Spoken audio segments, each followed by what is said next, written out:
Hello everyone, welcome to my channel. कैसे हैं आप सब? उम्मीद करती हूँ आप सब बहुत अच्छे होंगे। हमेशा की तरह घर और किचन से रिलेटेड कुछ खास टिप्स एंड ट्रिक्स लेकर आई हूँ जो आपके डेली लाइफ में बहुत काम आएंगे।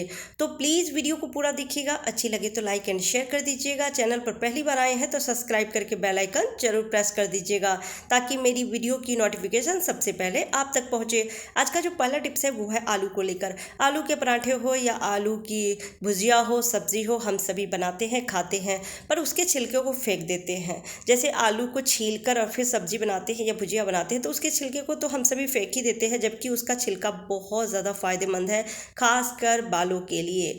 जैसे बहुत सारे लोगों को हेयर फॉल की प्रॉब्लम होती है, बाल टूटते हैं, झड़ते हैं, साथ साथ बाल जो है वो बहुत ही रूखे बेजान होते हैं, तो उसके लिए ये जो छिलका है ये काफ़ी फ़ायदेमंद है। तो चलिए इस रेमेडी को हम कैसे बनाएंगे। तो सबसे पहले तो आप आलू को अच्छे से धो लें, क्योंकि आलू में बहुत ज़्यादा धूल डस्ट होती है, मिट्टी लगी होती है, तो इसलिए उसको धोना ज़रूरी है, नहीं तो ये आपके बालों में नुकसान पहुंचा सकती है। तो आलू को अच्छे से धो लीजिए और धोने के बाद आप 3-4 आलू को छील के और सब्जी बना लीजिए और उसके छिलके को मिक्सर में रख के हमें ग्राइंड कर लेना है। तो मैं 3 आलू का छिलका ली हूँ और अब इसमें रखूँगी 1 चम्मच बालों में लगाने वाली तेल। आप जो भी तेल बाल में लगाते हैं वो 1 चम्मच जितना ले लीजिए। तो मैं जैस्मिन का ले रही हूँ नारियल तेल, तो 1 चम्मच जितना रख दी हूँ और अब इसे ग्राइंड कर लेती हूँ अच्छे से। पानी नहीं डालूंगी, बगैर पानी का ही ग्राइंड करूँगी। तो आप देख सकते हैं कि मैं ग्राइंड कर ली हूँ। थोड़ा सा मोटा ही है पर कोई बात नहीं है। ये बड़े वाली जग है, छोटी वाली जो जग है वो ख़राब हो गई, इसलिए मैं इतने बड़े में पीसी हूँ। तो पीस के और इसे निकाल ली हूँ एक बर्तन में। और अब इसे हम किस तरह से लगाएंगे, शैम्पू आपको नहीं करनी है, बस बाल में अच्छे से इसको अपने स्केल में बाल में अच्छे से लगा लीजिए। इस तरह से हल्के हल्के हाथों से मसाज करना है आपको। और मसाज करने के बाद 10 से 15 मिनट के लिए इसको ऐसे रखने दीजिए और रखने के बाद आप ठंडे पानी से बाल को धो लीजिए।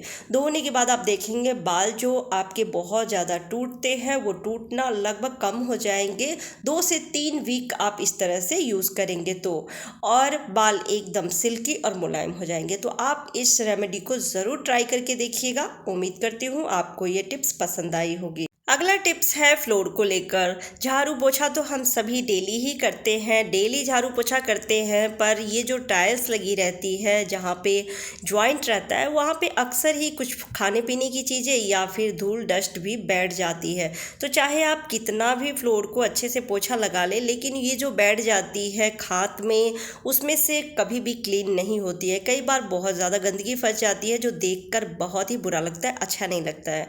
तो इसको क्लीन कैसे करें, उसके लिए आपको ले लेना है पुराना सॉक्स। फटे पुराने जो भी हो या फिर छोटे बच्चों के होते हैं ना जो छोटा हो जाता है, तो वो आप ले लीजिए। और अब आपको लेना है क्लीनिंग के लिए एक कंघी पुरानी सी जो टूटा हो, जिसके दांत खराब हो जाते हैं, जो हम कॉम्ब करने में नहीं बनती है ना, तो वो कंघी लेनी है। और हार्पिक, हार्पिक अगर नहीं हो तो हार्पिक की जगह आप डिटर्जेंट पाउडर भी ले सकते हैं।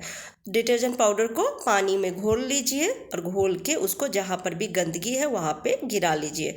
तो अब सॉक्स में इस तरह से कंघी को हमें लगा देना है। हाथ से हम साफ़ करेंगे हो जाएगी, लेकिन जो खात में फंसा हुआ है गंदगी ना, वो कंघी से ही क्लीन होती है। तो जिधर दांत है उधर से भी, या फिर जिधर दांत नहीं है उस तरफ से भी बहुत अच्छे से क्लीन आप कर सकते हैं। तो मैं हार्पिक डाली हूँ और अब इस तरह से हम क्लीन करेंगे। जहाँ पे ज़्यादा गंदगी है वहाँ पे खात में हम इस तरह से क्लीन करेंगे ना, तो जितनी भी गंदगी फंसी होगी वो आराम से निकल जाती है, साफ़ बहुत अच्छे से हो जाती है। तो एक तो कंघी रफ़ होती है, साथ में सॉक्स भी जो होते हैं रफ़ होते हैं, तो इस तरह से बहुत ही अच्छे से क्लीनिंग हो जाती है। अब गीले कपड़े से इसको हम पोंछ लेंगे। अब पोंछ के फिर मैं आपको दिखाती हूँ कि ये कितने अच्छे से क्लीनिंग हो गई है। तो महीना में 15 दिन में एक बार जहाँ पर भी आपको लगे कि ज़्यादा गंदगी हो गई है तो इस तरह से क्लीनिंग कर सकते हैं। और ये आप देख सकते हैं कि कितने अच्छे से क्लीनिंग हो गई है। और ये जो ब्लैक दिख रही है ये तो सीमेंट लगा हुआ है जॉइंट के लिए, वो है। अगला जो टिप्स है वो है साड़ी को लेकर। हम लेडीज़ ज़्यादातर साड़ी को तो इस तरह से फोल्ड कर लेते हैं और फोल्ड करके कबर्ड में रखते हैं। पेटीकोट ब्लाउज़ को साथ में रखें तो ज़्यादा बेस्ट रहती है, क्योंकि फिर जब हमें पार्टी में जाना है, कहीं किसी भी फंक्शन में जाना है, तो फिर अलग से ढूंढना पड़ता है, टाइम वेस्ट होती है। तो चाहे हम इस तरह से हैंगर में हैंग करके साड़ी को रखें या फिर फोल्ड करके अच्छे से रखें, बहुत ज़्यादा दिक्कत होती है। ये जो साड़ी होती है ना, बहुत ही सिल्की होती है, तो चाहे जैसे भी रहे ये इधर उधर बिखर जाती है, अच्छा नहीं लगता है देखने में। तो आज जो मैं टिप्स शेयर करने वाली हूँ साड़ी को अच्छे से हैंग करने का, वो बहुत ही यूज़फुल है। इससे साड़ी और ब्लाउज़ दोनों साथ में ही रहेगी और साड़ी खिसक के जो है ना गिरेगी भी नहीं, अच्छे से इसकी फोल्डिंग बनी रहेगी। तो इस तरह से भी हम लेडीज़ रखते हैं साड़ी को हैंग करके, लंबा ही सीधे रख देते हैं, पर ये जगह बहुत ज़्यादा घेरती है और खिसक के बार बार नीचे भी आती है, तो अच्छा भी नहीं लगता है। कबर्ड भी देखने में अजीब लगता है, ऐसा लगता है जैसे कि फैला हुआ है कपड़े। तो सबसे पहले तो हम इसको अच्छे से साड़ी को फोल्ड कर लेंगे और फोल्ड करने के बाद आप देख सकते हैं मैं इस तरह से रख ली हूँ। नीचे से इसको थोड़ा सा हम ऊपर ही रखे हैं, दोनों को बराबर नहीं किए हैं। और अब ले लेंगे हैंगर जिसमें हमें साड़ी को हैंग करना है और अब इसे इस तरह से बराबर कर लेते हैं। इसके दो फ़ायदे हैं, एक तो साड़ी अच्छे से फोल्ड हो जाती है, साथ साथ ये साड़ी बार बार नीचे की तरफ खिसक के नहीं आती है और कबर्ड में जगह भी कम घेरती है। आप चाहे तो कबर्ड में और कपड़े भी रख सकते हैं। और अब इसी हैंगर में हम ब्लाउज़ भी लगा देंगे। आप चाहे तो ब्लाउज़ को अच्छे से प्रेस कर लीजिए और नहीं तो ऐसे ही लगा लीजिए, जब आपको पहनना हो उस समय प्रेस कर लीजिए। तो इस तरह से हम हैंगर में ब्लाउज़ को टांग देंगे और फिर 2 हुक लगा देंगे। 2 हुक लगाने से ये खुलेगी नहीं, निकलेगी नहीं। इस तरह से जब आप साड़ी को ब्लाउज़ को साथ में रखेंगे तो देखने में तो बहुत प्यारा लगता ही है, साथ साथ साड़ी और ब्लाउज एक साथ रहती है। तो जब भी हमें पार्टी में जाना है, किसी फंक्शन में जाना है, तो हमें अलग से ब्लाउज़ ढूंढने की ज़रूरत नहीं पड़ती है। और आप देख सकते हैं साड़ी कितने अच्छे से एक जगह टिका हुआ है, इस तरह से साड़ी खिसकेगी भी नहीं, देखने में भी बहुत प्यारा लगता है।